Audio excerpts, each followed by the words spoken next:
Yolaglet, good morning in Hungarian, and welcome to the Unitarian Universalist Congregation of Salem. I'm Sarah Pickett, your celebrant today, stepping in for Gloria Holland. Today we have as our guest speaker the Reverend Craig Moro, who carved our wonderful plaque many years ago that represents symbols from worldwide religious faiths. This seems particularly significant this morning, as we will hear more about Francis David and Giorgio Bandrata, two instrumental theologians from the 1500s in what is now Romania, who helped make what today we call our liberal faith, Unitarianism. The picture on the welcome slide is that of St. Michael's in Cluj, Romania. It is the first church where Francis David preached. So Cosino, thank you for tuning in, and welcome to Reverend Craig Moro, and to all of you, welcome.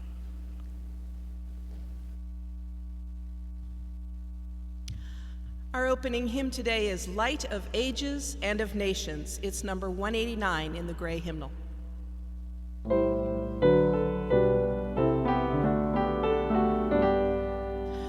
Light of ages and of nations, every race and every time has received thine inspirations, glimpses of thy true sublime, always spirits in rapt vision, past the heavenly veil within, always hearts bowed in contrition, found salvation from their sin. Reason's noble aspiration,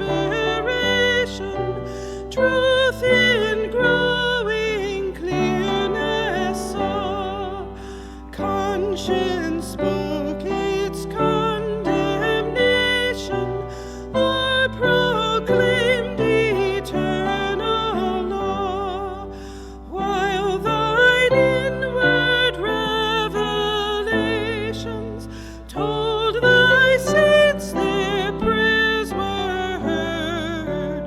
Prophets to the guilty nations spoke thine everlasting word.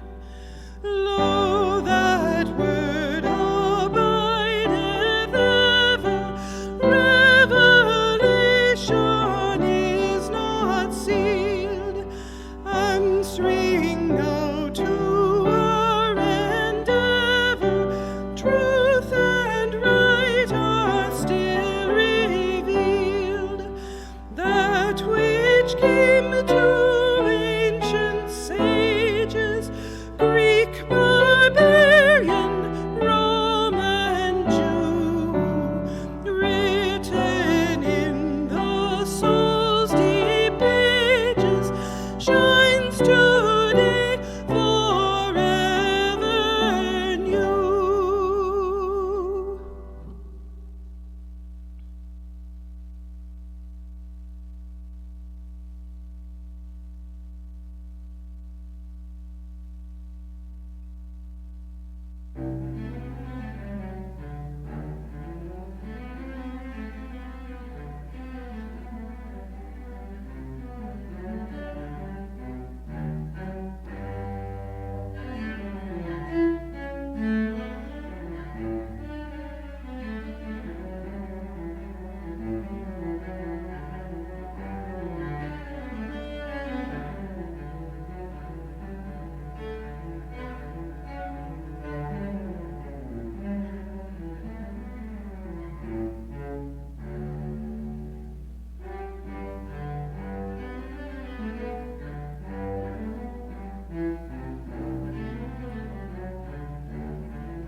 Gloria found this piece she thought was appropriate as 2020 comes to a close, and we are about to welcome a new and hopefully a little more gracious year.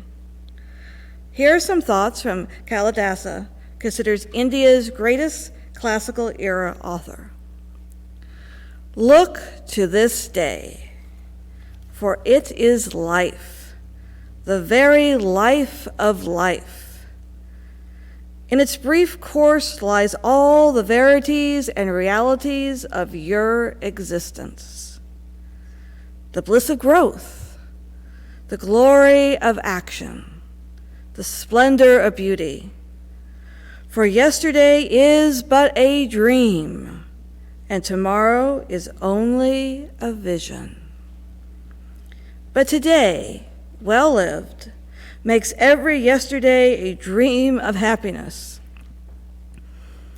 and every tomorrow a vision of hope. Look well, therefore, to this day. Let us look to this day and the days ahead as we say our affirmation. Love is our doctrine. Compassion is our way. Here we seek to create a joyful home for free religious exploration. Build a community of caring fellowship, nurture the hopes, and serve the needs of our world. Each week, we light 3 chalices. The first is for this congregation, the Unitarian Universalist Congregation of Salem.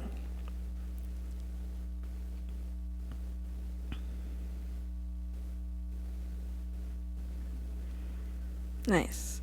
The second chalice we light for our partner church, the Unitarian Church in Shimafalva, Transylvania, Romania. And the third we light for our children and youth in life's plan, religious exploration, and in the world at large. Thank you, Craig. We hallow this time together by kindling the lamp of our heritage. Albert the Lander. Please join me in singing the flame into life. Rise up, O flame, by thy light glowing, show to us beauty, vision, and joy. Hello and welcome to the Time for All Ages portion of the service. Today I'm going to share with you a light-hearted tale in honor of the new year and the celebrations that will be happening later this week. This story is called The Polar Bear by Amy Dringson, included in the collection Tell Me a Story by Louise Day Forrest. There once was an old man who lived alone in a small wooden house near the edge of the woods. One morning, the old man awoke and found that snow had fallen, and the path leading to his door was covered. The man felt lonely and sad after looking outside, for Christmas had passed, and it was still winter and very cold. The old man thought perhaps he could cheer himself by making a beautiful New Year's wreath to hang upon his door. He looked all around his house, but all he found were a few scraps of winter greens, and they were not very full. Still, the old man took the puny twigs and gathered them together, making a small, sad-looking wreath. He hung it on his door and sighed to himself and said, "Dear wreath, how I wish that you weren't so frail." But still, it made him smile to look at what his hands had made, and indeed he went inside feeling a little less lonely. As the day became night, a giant polar bear happened by. The polar bear was suffering from an itchy back. Looking up, the polar bear noticed the hook in the little wooden door. It was just the right height to scratch her back upon. The polar bear began to scratch her back upon the hook, and the most dreadful thing happened.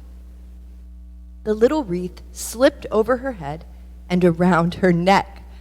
The polar bear was quite surprised and didn't like the wreath around her neck. It felt scratchy and uncomfortable.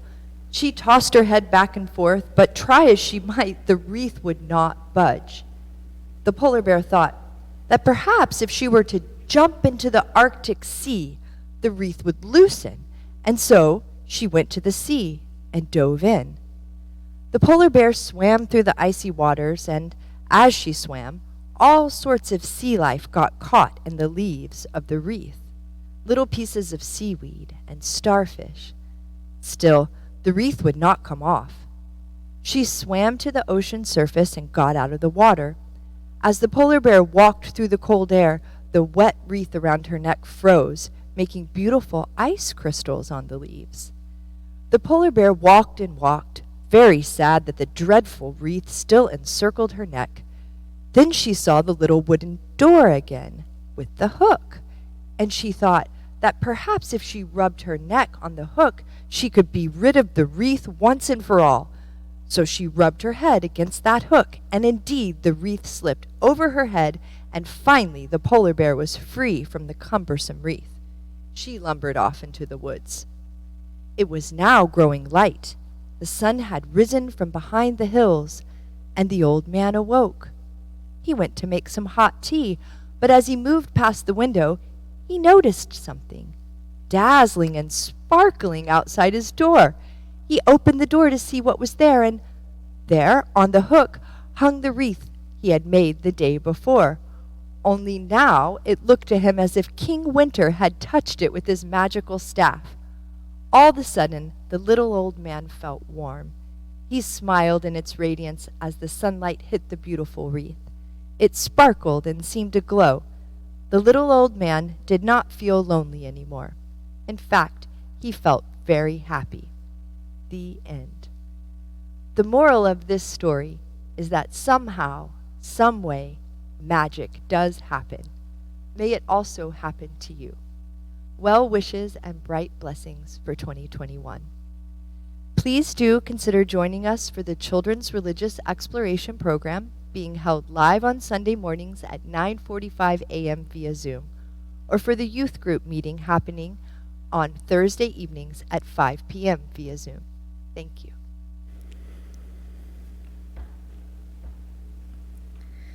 Here are glorious thoughts as we close 2020. As we say goodbye to 2020, a time that has presented all of us with a myriad of challenges, let us show compassion to ourselves and others, as many of our friends and family, and some of us, have endured extreme, unexpected hardships this year.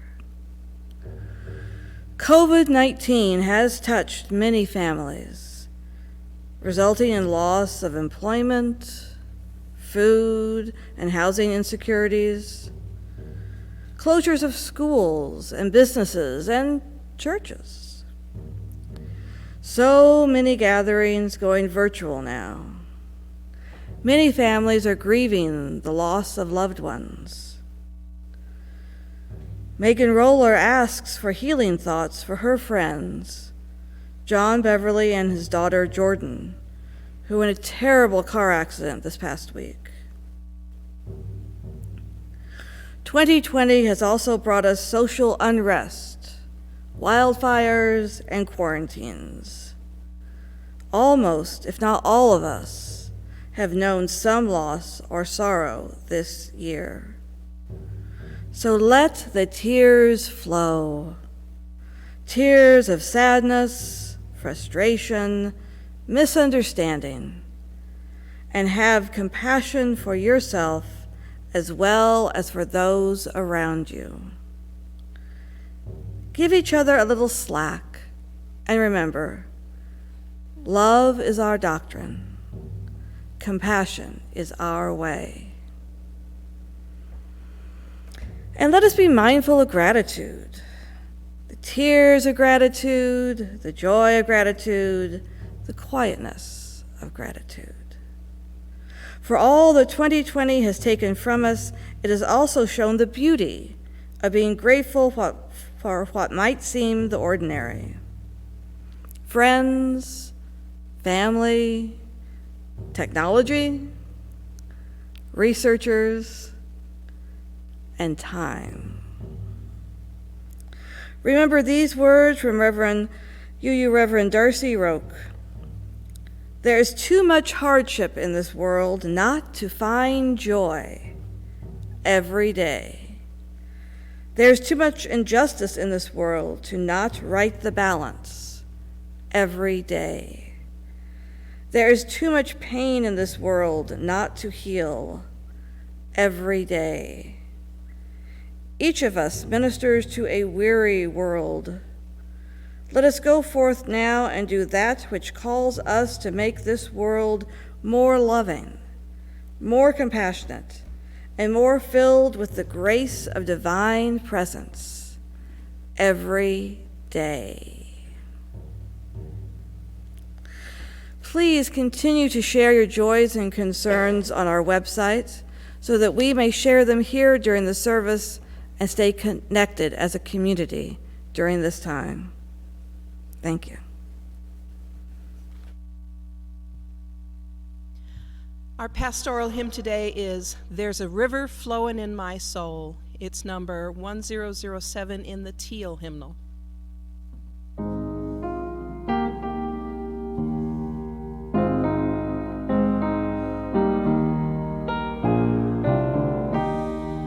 There's a river flowing in my soul. There's a river flowing in my soul, and it's telling me that I'm somebody. There's a river flowing in my soul. There's a river flowing in my heart. There's a river flowing in my heart, and it's telling me that I'm somebody. There's a river flowing in my heart. There's a river flowing in my mind. There's a river flowing in my mind, and it's telling me that I'm somebody. There's a river flowing in my mind. There's a river flowing. There's a river flowing. There's a river flowing in my soul.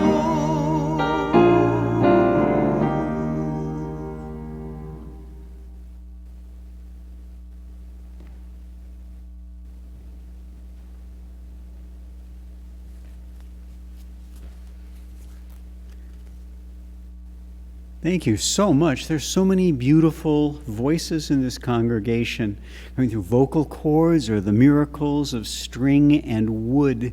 You've really created an amazing setup here to continue ministering to the world throughout this COVID crisis that we've been in.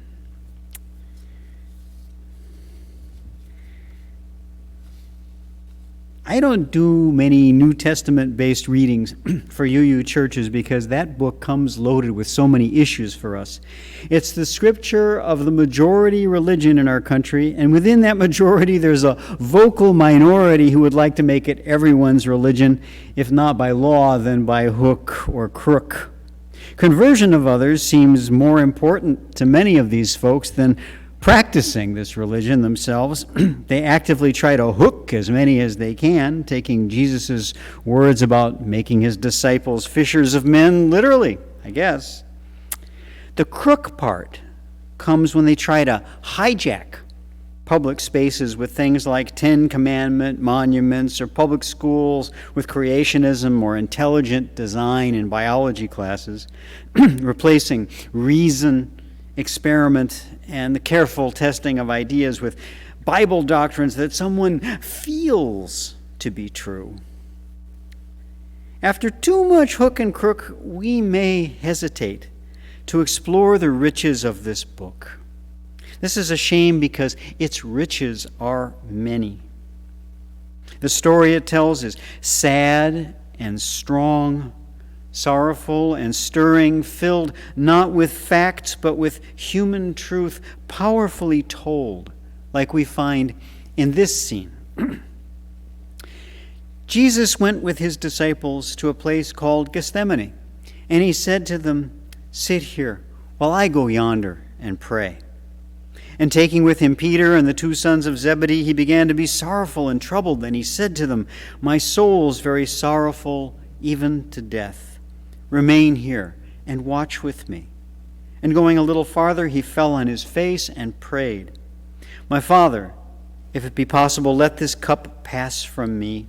Nevertheless, not as I will, but as thou wilt." He wants out, if possible, from a situation that's closing in on him, backed by the power of civil and religious authority. He's glad that at least he still has his friends to watch his back, until he looks back and finds they're all asleep. He shakes them up, goes to pray once more, returns, and again they're sawing logs. Then it happens for a third time. And now he says, "Are you still sleeping and taking your rest? Behold, the hour is at hand, and the Son of Man is betrayed into the hands of sinners. Rise, let's be going. See, my betrayer is at hand." While he was still speaking, Judas came, one of his main disciples, and with him a great crowd with swords and clubs, sent by the chief priests and elders of the people.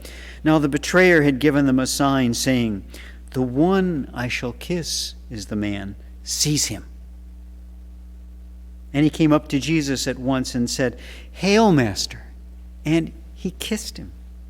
Jesus said to him, "Friend, why are you here?" Now here's a kiss and a question that's worth spending more time with after we pause for a moment while the singing bowl sounds. Now I feel like I'm seeing an old friend, but I know why this friend is here.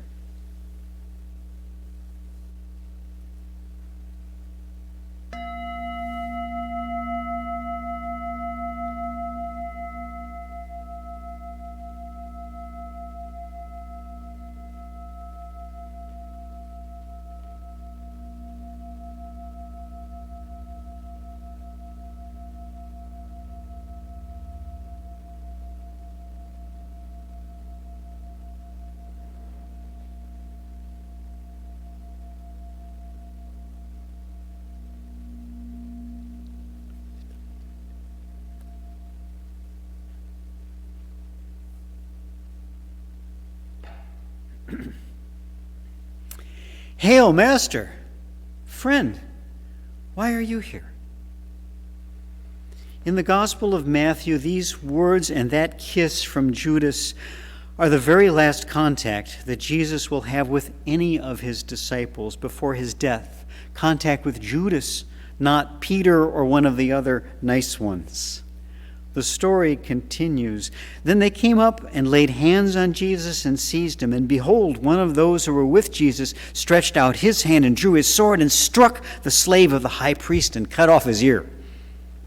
Then Jesus said to him, "Put your sword back into its place, for all who take the sword will perish by the sword. Do you think I cannot appeal to my Father, and he will at once send me more than 12 legions of angels? But how then should the Scriptures be fulfilled, that it must be so?" We might wonder if this last bit was added to show that Jesus is ultimately in control of the whole situation. These events have been predicted, after all. But I felt in his earlier words, "Friend, why are you here?" a note of real surprise, even shock. Maybe there's a tragicomic edge to his voice now as reality sets in, and yet he boasts that he could call for a dozen legions of angels, or even more. If they're legionnaires, would they be dressed like Roman soldiers with helmets and shields and the whole bit? So maybe Jesus is mocking Judas with this graphic image of God sending in his band of armed supporters. Hey, look, mine's bigger than yours. Maybe Judas was his joking buddy among the disciples, unlike Peter, who was always just too earnest and who is about to run away along with all the rest. Judas is the only one to stay. He's still there, and Jesus gives it to him in front of everyone, just like Judas had given Jesus that kiss. It's the first Judas kiss we can call by that name, but hardly the last.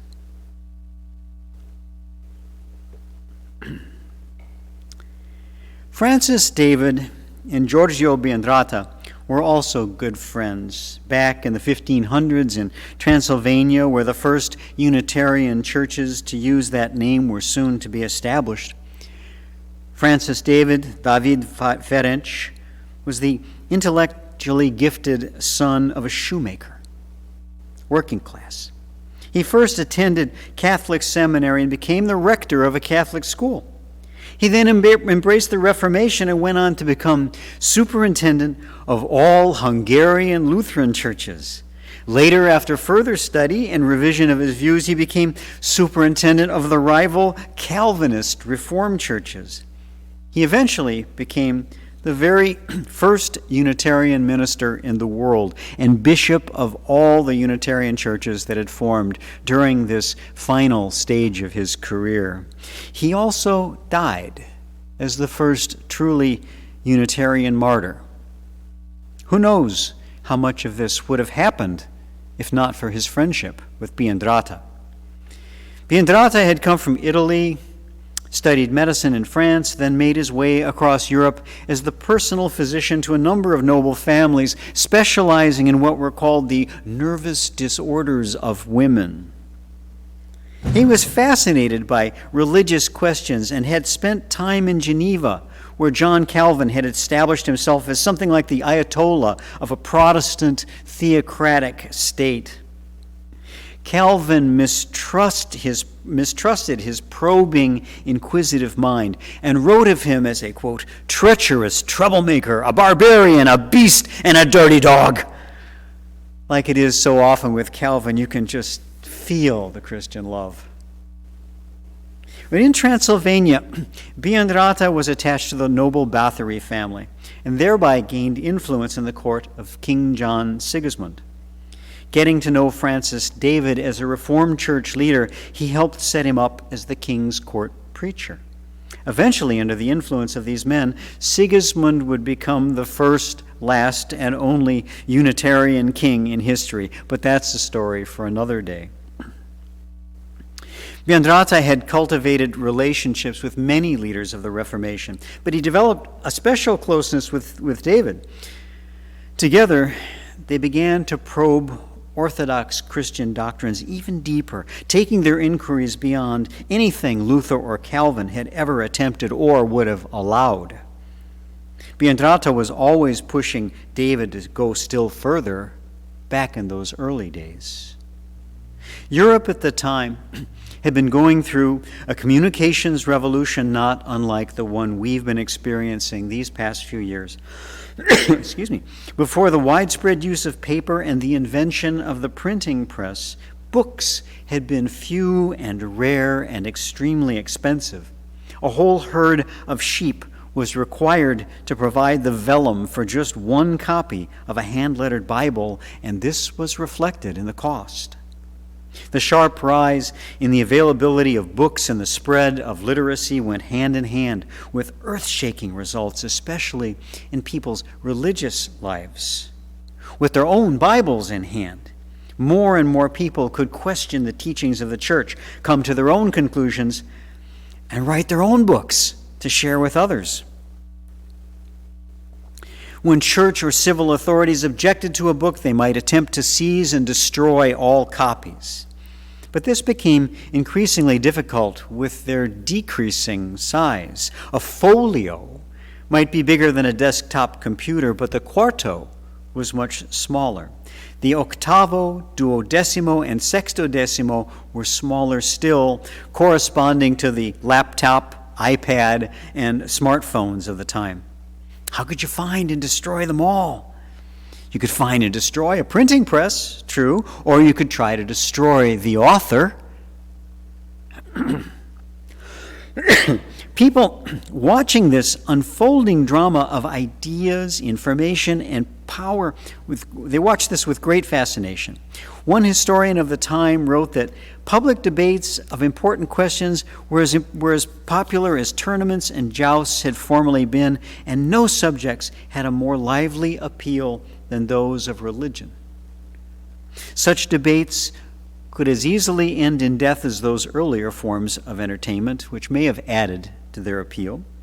Torture and prison were also likely outcomes for those who lost or who offended the wrong people while winning.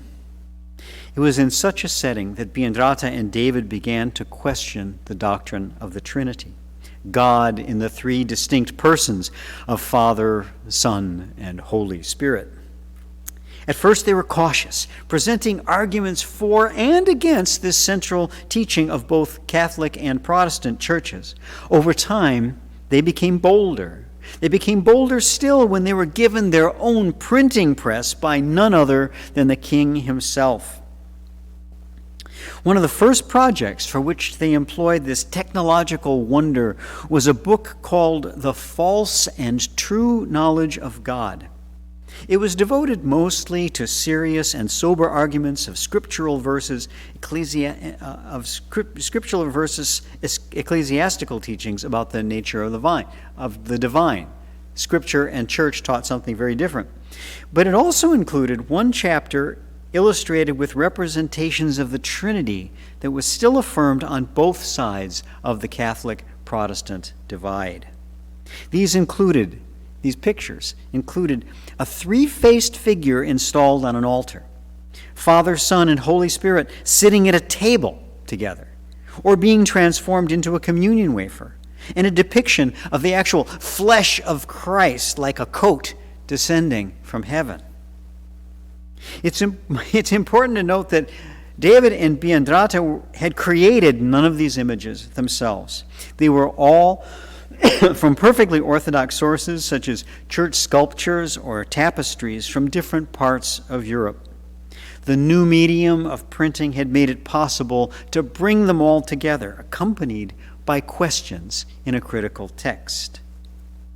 As is so often the case, the graphics got the most attention from offended Orthodox believers who felt that their noses were being rubbed in something that they themselves had produced. Bad puppies. Graphics. Powerful then and powerful today. In Transylvania or Virginia, about any place you go. We say that a picture is worth 1,000 words, but we should add that it speaks those words again at every glance until the sound is overwhelming. That's no fun to experience, although I think that the two friends had fun with the book. Can you believe that those guys believe in this? Please understand that Bandrata and David were not doing this just for the pleasure of argument or simply to be contrarians. They acted out of concern for salvation and the fear that such religious concepts as God in three persons put every unsuspecting believer in danger of punishment for the sin of idolatry or polytheism. But I do think they had fun doing what they did. It can be very exciting for friends to face some danger together, especially if they feel that they've got a king in their corner and at least some measure of power. David and Bandrata weathered the storm over the book and its graphics. At Bandrata's urging, David entered and won several important theological debates, including one at the city of Varad, where, true to his name David, he bested several well-known Goliaths in religious matters. He then boldly proclaimed, Ej Osh Ishten, God is one, standing on a boulder in the city of Koloshvar, and was carried on the shoulders of a cheering crowd to his church.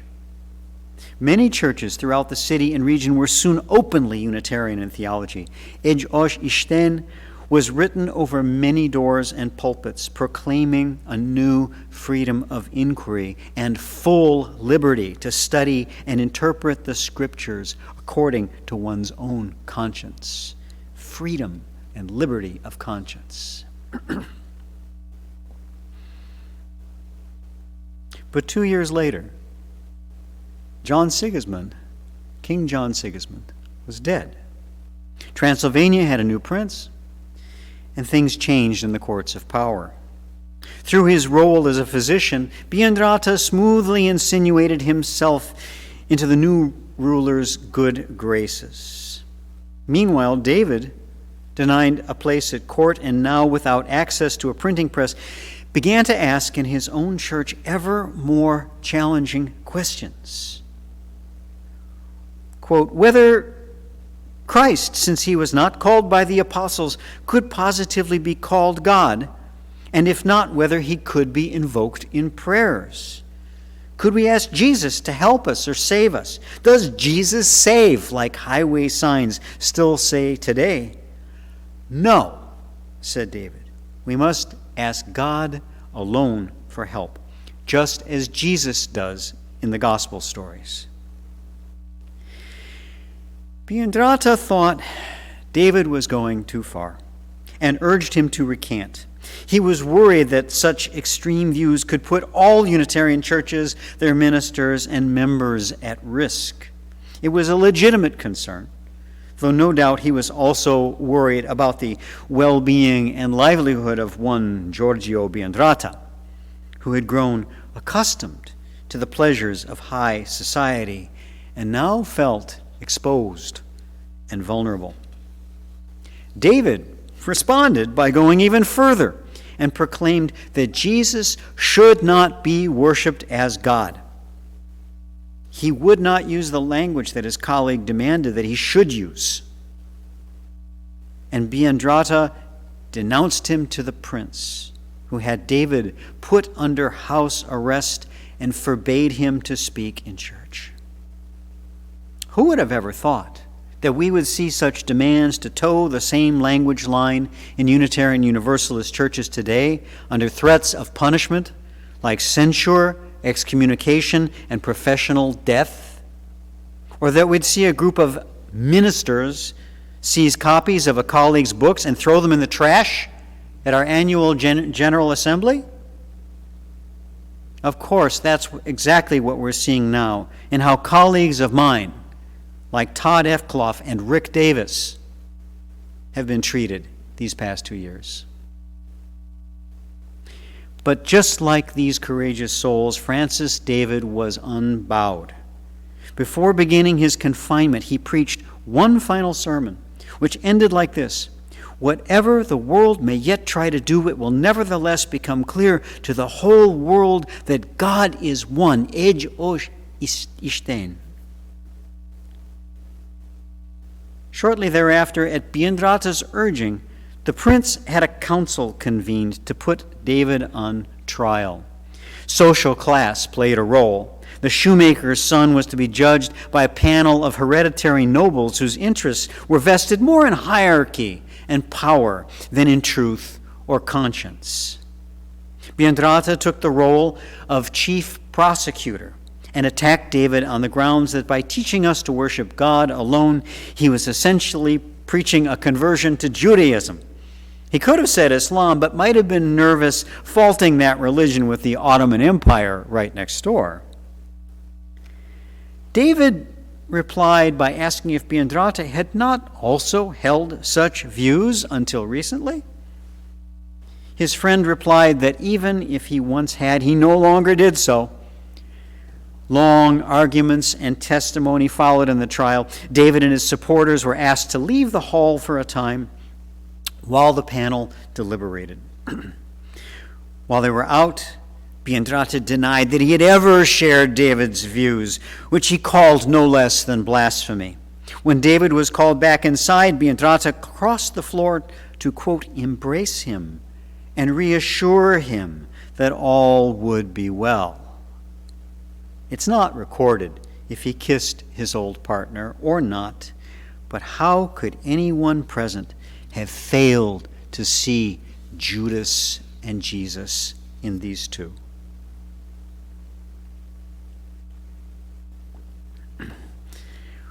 One of Bandrata's fellow prosecutors argued for the death penalty, while others pleaded for David's life. At any rate, the guilty verdict had been reached by the time of the former friend's embrace. David, who was already ill, was sentenced to life imprisonment in a castle dungeon where he died 5 months later. His burial place was kept a secret. That's a time-honored way to keep such graves from becoming rallying points or shrines. What about Giorgio Bandrata? He soon cut off relations with his former Unitarian colleagues, began to associate more with Catholic patrons, but most often kept to himself, became a bit reclusive. Religious matters no longer held his interest, and he turned his efforts to amassing as much money as possible. Eventually, he named one of his nephews as the heir to his large fortune, on the surprising condition that the young man should remain Unitarian. Some say that his nephew smothered the good doctor in his sleep in order to claim his inheritance early. The evidence is mixed. It seems that on one hand, Bandrata had abandoned his friend for comfort and wealth, but it seems that there was also part of him that stayed where he and his friends had done so much together. That must have been a terrible tension for him to bear.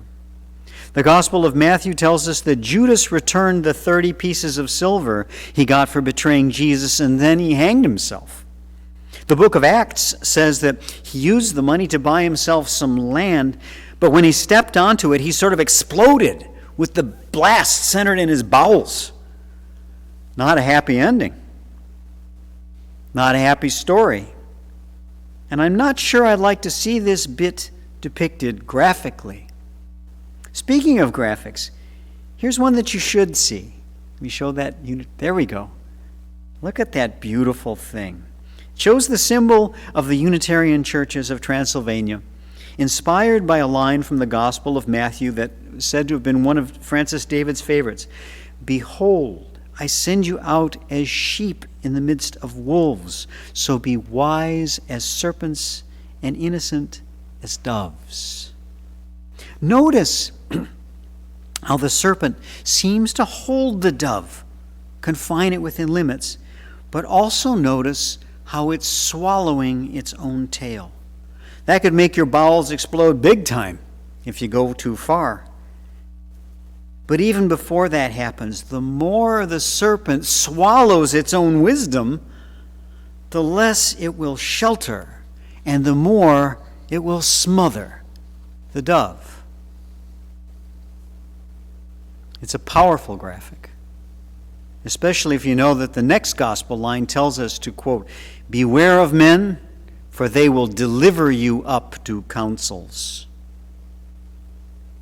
I don't know if the church adopted this symbol before or after the events I've shared with you today. What's your guess? Before or after? It's a difficult thing to try to imagine. But friends, why are you here, if not to think about such things sometimes? It's a difficult story, sorrowful and stirring, but it's our story too. And knowing it will only make us stronger. May we go forward into light, knowing that our roots grew strong in what has sometimes been real darkness. Blessed be.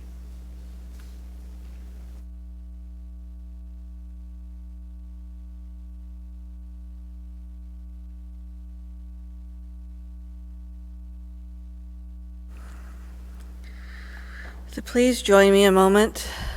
Close your eyes if you're comfortable. Settle in.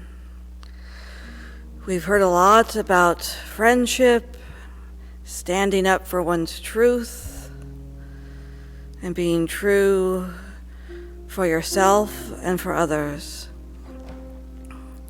We've also heard a lot about the past year, the difficulties, and looking towards the light for future joy. So take a deep breath in and out. And again, in, out. And just be aware of where you feel the breath. Could be your nostrils, could be your shoulders, could be your heart.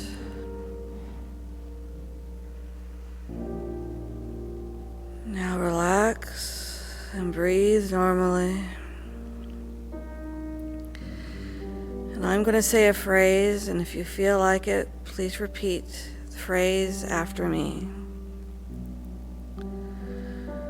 May I be filled with loving kindness. May I be well.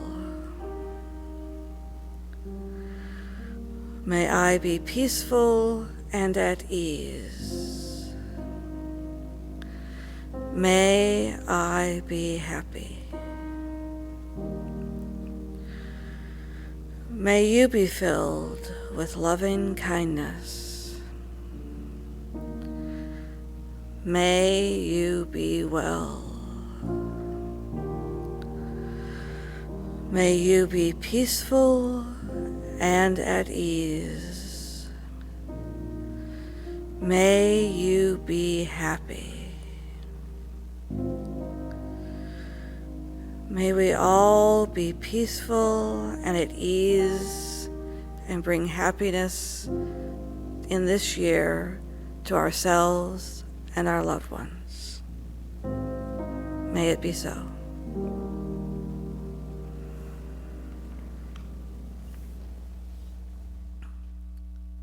Our share recipient for December is the Interfaith Movement for Immigrant Justice. Founded in 2006, this organization is made up of diverse faith communities and individuals who respond to our immigrant brothers and sisters in the U.S. who suffer due to unjust immigration policies. UUCS also contributes to the Marion Polk Food Share. Every month, more than 46,000 people, including 15,000 children, will access emergency food through the Marion Polk Food Share Partner Network. This food may be a hot meal served at a shelter, a free community meal served at a church, or an emergency food box from a food pantry. This nutritious food will help children and adults learn, work, and thrive. Thank you for your kind generosity. Please send your checks to UUCS or look at the website on how to donate. Thank you for maintaining the community of UUCS and the larger community of Salem.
We light our social justice candle each week to remind us of the many ways this congregation extends support, caring, and kindness to the wider world.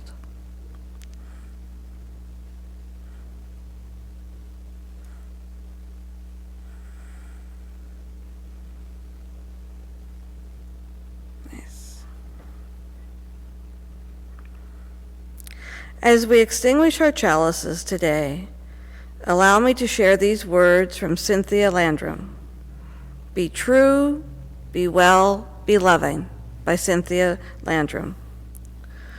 We leave this gathered community, but we don't leave our connection, our concerns, our care for each other, our service to each other, to the world, and to our faith continues.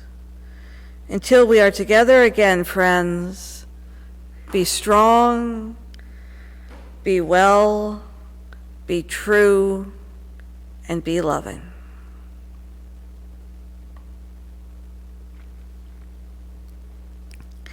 Please join us weekly after the service for the Zoom fellowship gatherings. It's a nice time to get together with people you may not be able to see in person and just catch up with what's going on.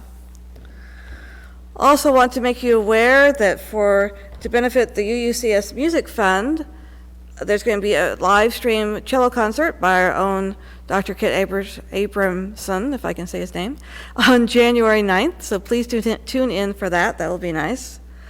Apparently, the person who puts together the slides would like you to check out the Behind the Chalice blog for the latest edition of what occurred during our rehearsal last week when we were doing the Christmas Eve service.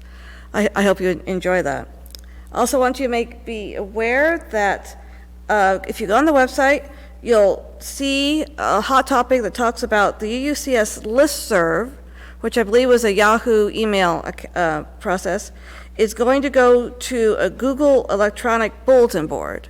And there's an easy way to make that switch, so be sure and do that.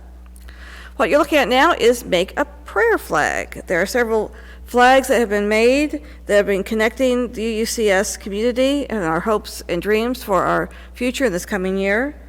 And all the flags will be hung in the sanctuary and featured in the February 14th service. So please be sure and come in and do your flag or send it in so that your flag can be shown.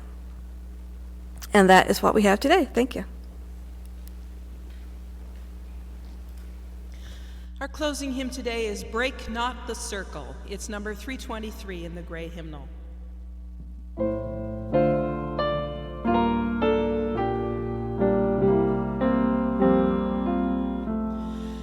Break not the circle of enabling love, where people grow forgiven and forgiving. Break not that circle, make it wider still, till it includes embraces of the living. Come wonder at this love that comes to life, where words of freedom are with humor spoken, and people keep no score of wrong and guilt, but will that human bonds remain unbroken. Join then the movement of the love that frees, till people of whatever race or nation will truly be themselves, stand on their feet, see eye to eye with laughter and elation.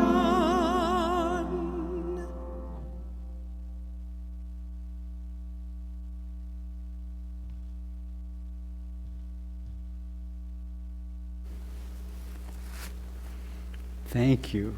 Thank you so much. Well, thank you all so much for having me here today. And thanks to the Reverend Rick Davis for inviting me. He did so after my visit to another UU congregation that had warmly welcomed me as a guest for many years, canceled my invitation a few days before I was scheduled to speak there recently. The new minister has banned me from appearing in that pulpit again, after seeing my name on a list of colleagues who had signed a letter of resignation from the UU Ministers Association.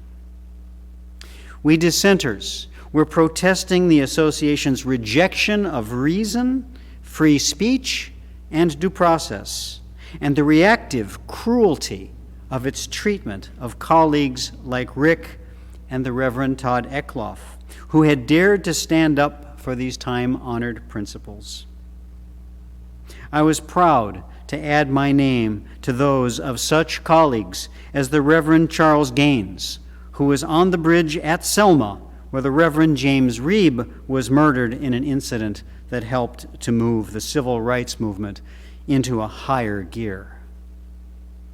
Yes, it's a difficult story, sorrowful and stirring, but it's our story too, and knowing it will only make us stronger. May we go forward into light, knowing our roots grow stronger as we pass through times of darkness. So may it be.